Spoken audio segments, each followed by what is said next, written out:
Hey guys, welcome back to the channel. How's everyone doing? Just checking in, a little Sunday night hangout, looking at some knives we've been carrying lately. Um, let's see, let's start with this. It's been in my pocket so much lately. The Sodbuster Jr. from Case, mahogany bone. It's just so beautiful. Look at that. I just love it. It feels great too. The right thickness.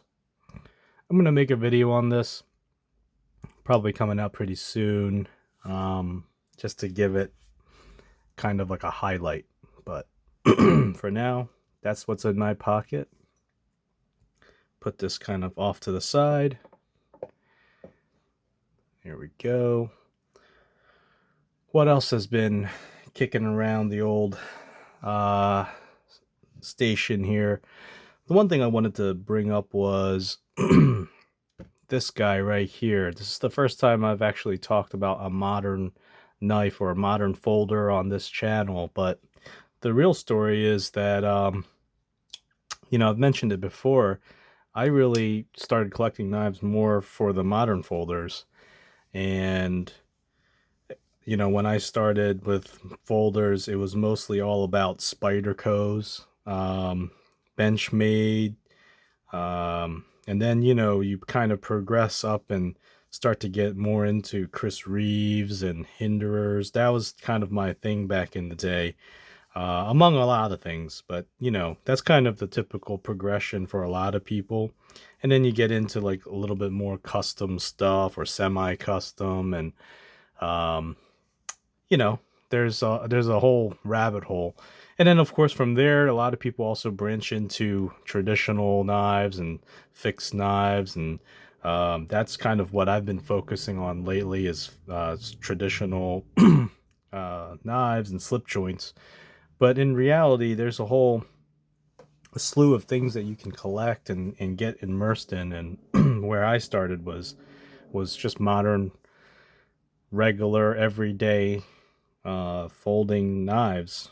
And this one is one that I just kind of dug up the other day, and it's a Benchmade. This one is the Mini Freak, technically called the 565. So what's kind of interesting about this is when I purchased this, it was the first production. This one is labeled, man, I can't read it, 311 out of 1200. It's hard to see, but that's what it says. Made in S30V steel, right? So this was when it first came out. These were what they look like. And ever since then, and this is going back to about, I think this one was made in 2017.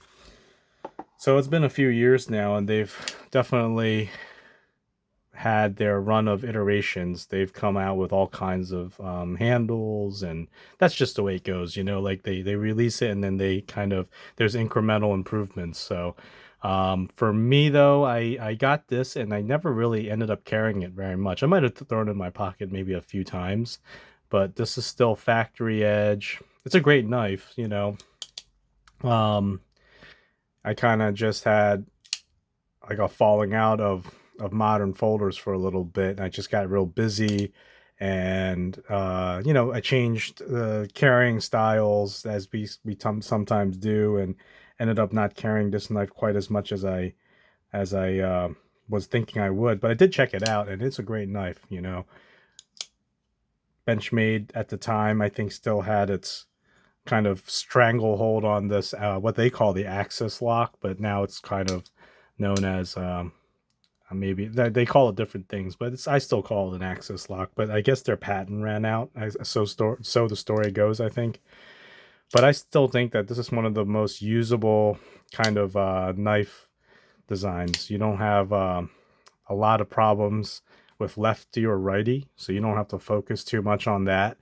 It's easy to manipulate, so with your fingers not having to really get in the way of like so with some knives you have to engage the lock like this, and it gets in the way of the blade. So if your fingers are down here, your fingers are technically in the way. You don't encounter that with this.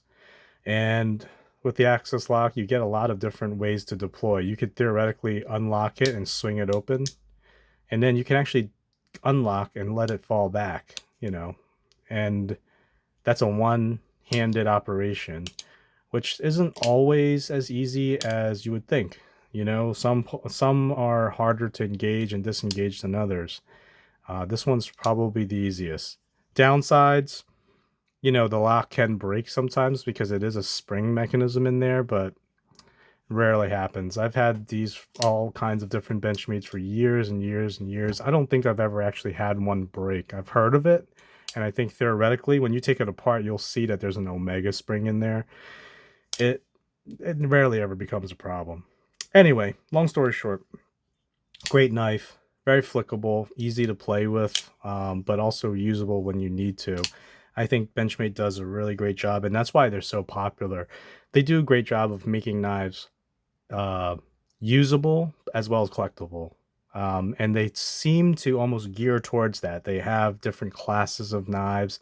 This one is made of this really grippy material, so it actually works really great whether your hands were wet or dry. And then there's like this almost like I don't know what material it is, maybe G10, but it's nice and smooth on the inside, but grippy on the outside here. And it's kind of got all this dust on there just from, like the more I look at the dust and I try to get it off, but the more I wipe it, the more dust gets on it. It's kind of like almost like a silicon feel. It kind of attracts dust, but probably if you just wet it down, it would come off.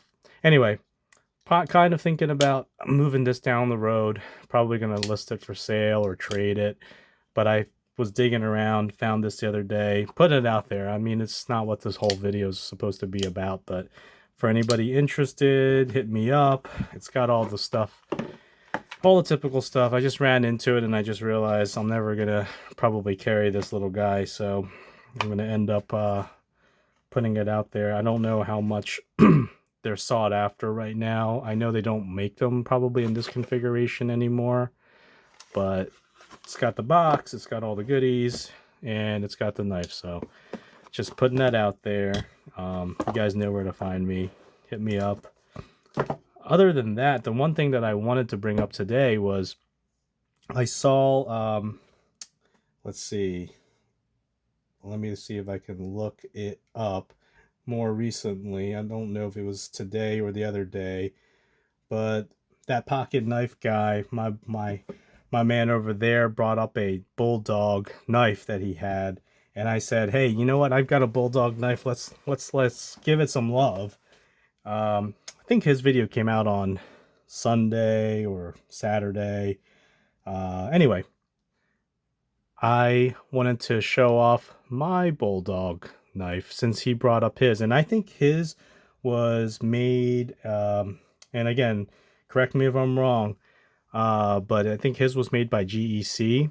And that's kind of the story with Bulldog, is that according to what I found with my research, that's a company that was started in the 70s and then kind of purchased by Jim Parker, and then later essentially contracted out to different companies to create the knives. The company itself was originally from Germany, and a lot of the knives were made in Germany all the way up into the 2000s, but then it starts getting a little weird and a little murky. But the knives all the way up until the 2000s were still made in Germany, and some of those are really nice.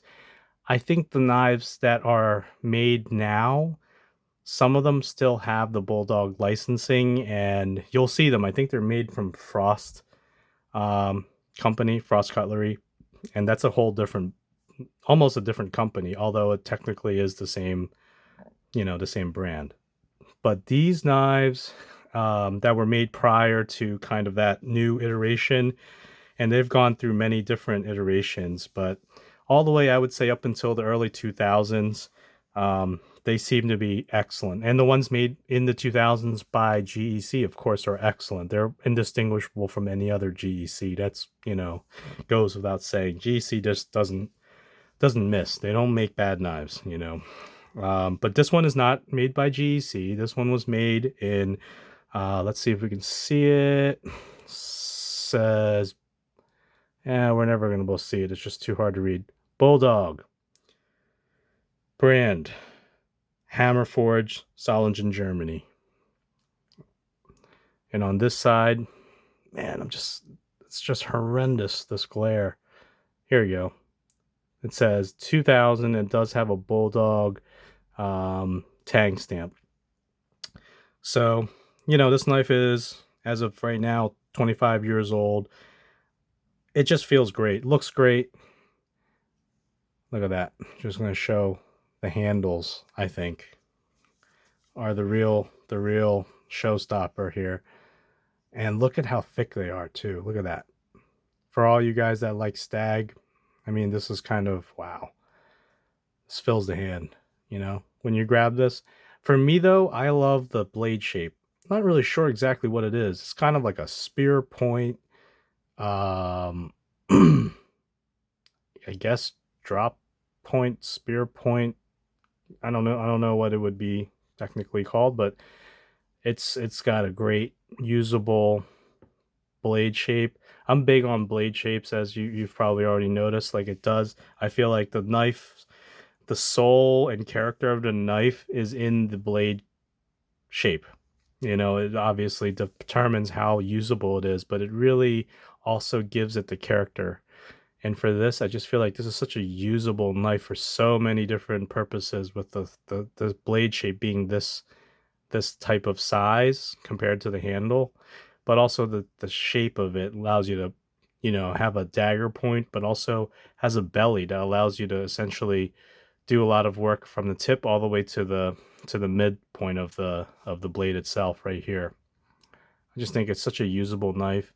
And I love, for me at least, a knife that is about the width of a hand. So that length is perfect. I think as it gets bigger, longer knives, I mean, obviously you can get a knife as long as you want, but to me, in my life at least, it just gets a little too big.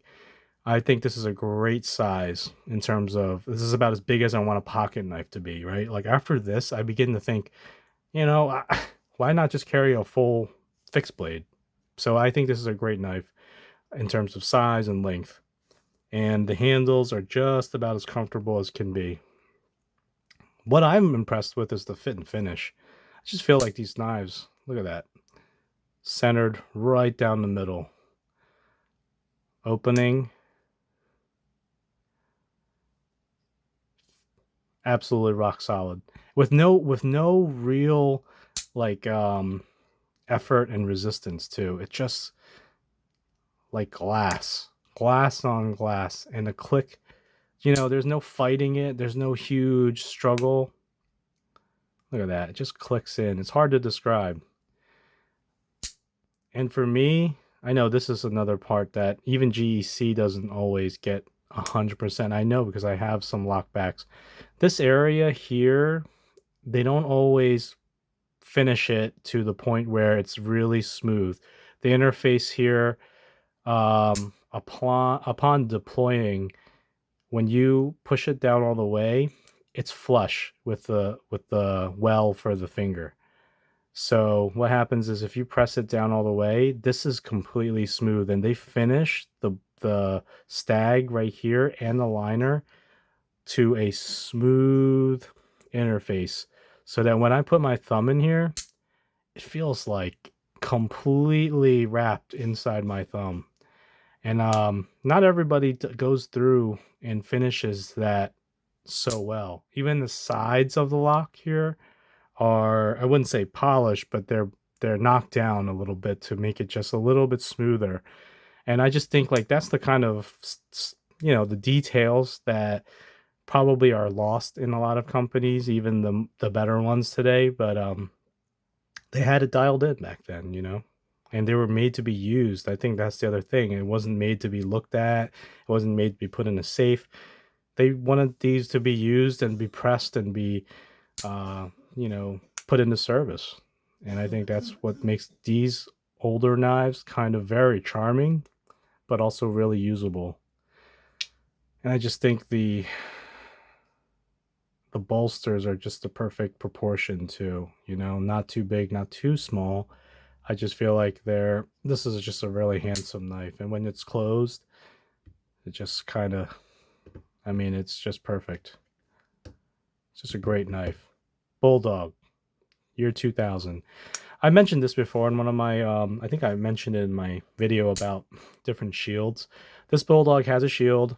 And my only gripe about Bulldog is, and again, hey, this is just me. I don't want to offend anybody. I mean, everybody has their right. I'm just critiquing shields, right? Like, I just think this is the worst shield I've ever seen. I'll just be honest, it's just ugly. Um, I know it's supposed to be a dog. I get it, and you don't really have a choice. It's called Bulldog, so I mean, you got to find a way to put a bulldog on here, and I mean, you tell me. If you didn't know this was a bulldog and you had to look at this, would you be able to your mother's life on the line, would you be able to say that's a bulldog? I don't know. Like, it's awful. And then you follow it up with this Tang stamp right here. Awful. I'm just sorry. I mean, I don't want to be rude. I'm not trying to nitpick here. Just, as long as we talk about it. I think a dog, let's see, what would I have done? Like a shield for a dog. What could we have done? I don't know. It's tough, man. I mean, I love the quality of the shield though. It's like a coin. It's really nice. I do like that. It's kind of handsome. I think more shields should be like this bronze coin. I think that's lovely. So that is wonderful, beautiful. It's just this is like if I were to ask my 7-year-old daughter to draw a dog, this is what would, no offense to her, this is what I think she might do a better job. It just looks bad. Anyway, um rant about that shield over. I'm done with that. I just, that's the only, and if that's the only thing to nitpick, well, that's not bad. I mean, maybe the other thing now that we're talking about branding is the etch here. It just says Bulldog brand like that. And unfortunately, it's one of those good old fashioned deep etches. Like, it's not coming off. Like, you can see it's in there. Like, you can dig your fingernail in. So there's no way to get rid of that. That's going to be there for the life of this knife. Can't polish it. Can't even, I don't think you could even grind it off. It's really pretty deep. God bless them for making such high quality etching back in the day, but um, not sure that that's the most attractive branding and etch. I'm just gonna be honest. I would say I'm probably like 75% against um, etches on blades typically. But for me, I use the knives anyway, and they end up getting patina. They end up getting pretty marred up, and eventually it doesn't matter. And sometimes you can just polish it off with a little bit of polish or whatever compound you want to use. You can sort of buff it, buff it, buff it, and it'll eventually come out. So not the end of the world, but I typically don't like etching. But if it's on there, I don't care either. It's not a big deal. Knife is still beautiful. It's still usable. When you hold it, it feels great. Anyway, kind of jumped right into a little bit of a Bulldog lock back review here, but it's a really nice one. I mean, they really did it well back then. And I hope that they still can. I mean, the name I think still exists. I believe the same. I don't know. I haven't done a ton of research on Bulldog, but I believe the company still exists. Obviously, they just moved kind of their. I wouldn't say they moved their company, but they seem to be making their knives through Frost. It's always a possibility that they can be picked up again and kind of return to their former glory, but I hope they do. I hope they do. Anyway, this is the Bulldog lockback. I don't know exactly if it has a name, but it's something that I like to carry. It just feels great in terms of the stag handle. Such a nice piece. I've been carrying this too. Makes a nice little pair here. Anyway, guys, what do you think about this? Does anybody else have a Bulldog? How do you guys feel about lockbacks? And how do you guys feel about shields? Do you like this one? Am I totally wrong? I mean, I love that they're loyal to the Bulldog name. You gotta be, you know? I mean, if Bulldog's your thing, you gotta put the shield on, so I get that. How do you guys feel about this Sodbuster Jr.